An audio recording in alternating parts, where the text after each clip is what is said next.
By design, life is full of obstacles. Someone once said, if you are on the path without obstacles, then you are on a path not worth traveling. There are 4 things in life you can count on: family, God, country, and yourself.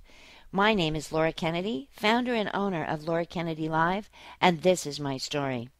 I grew up in a small town with plenty of family, but somehow, even at a young age, I knew there was more to the world and more inside of me to offer. Just barely 18, I joined the Navy one day and left the next. I was determined that even though the hometown consensus was that I would fail and that women didn't belong in the military, I would be a success. Little did I know how powerful that internal will could be, and that I would be drawing on that internal will and determination time and time again. All of us, at one time or another, find ourselves questioning our belief in a God.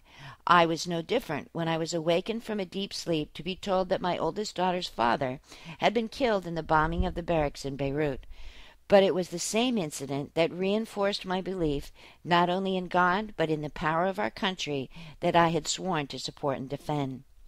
Several years later, it was our flag and its meaning of freedom that brought a rapid wave of pride over me as I stood witnessing firsthand the fall of the Berlin Wall, the bleeding hands of the people across the water who now had a glimmer of hope that they too may be sharing our kind of freedom.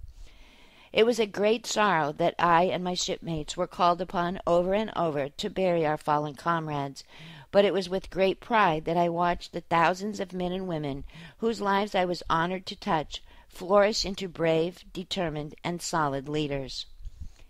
For 21 years I drew on that bank of inner will and determination. Each time the obstacle became smaller and the amount of required withdrawals less. The empty space left within after each withdrawal was always filled with the love of my family as they welcomed me home each time from another foreign shore, and pride each time I could see our country's flag flying in the breeze. I retired in January 2001 at peace because I knew I was leaving in charge proud men and women who would now take over keeping our shores free of invasion, and that they would be able to handle the burden of training our troops to sustain our freedom while I started down another path. Little did I know that only a few short months later I would again be standing at death's door, only to be allowed once again to be returned to my shaken family after surviving the attack on the World Trade Center. The obstacles along my path that I thought I had beaten into submission all those years before were now as large as mountains once again. The guilt that I wasn't still in uniform and on the forefront on confronting our attackers was a heavy burden. The draws on that bank of inner strength and determination was more frequent and larger than ever before, but somehow there was always enough to keep me moving along the path. My strength continued to be pulled by the power of our flag as I saw it more prevalently around me than ever before. I saw neighbors across the nation pull together and wave our flag as if sending a message across the waters that we would not give up our freedom. I continued to burn my candles at both ends, every day a new beginning, every day a new challenge, every day determined to do my part to keep America strong.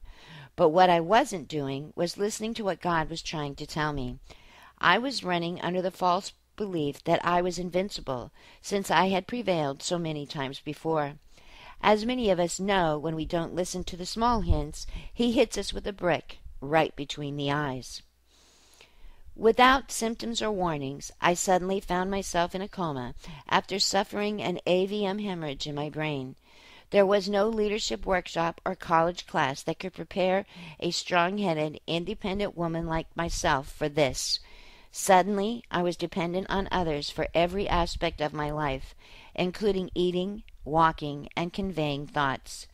The neurologist declared it inoperable, and without saying so in so many words, gave me permission to stop living my life and live on the edge of fear that each day would be the last or a recurrence of the same. Even on the war front, giving up had never crossed my mind. How could it possibly do so now? It's been nearly 2 years since that dreadful incident, and I struggle with the fallout as a constant reminder that even the strong can be taken down. But what I also know is that my mission here on earth has not ended. My desire to help my fellow man become everything he has dreamed of has not weakened, and my love for the flag of this country is as strong as any army. All else may fail or disappoint you, but when the forecast is dark and gloomy, the hand that wipes the tears from your eyes will be family. The fire that burns inside you will be stoked by God.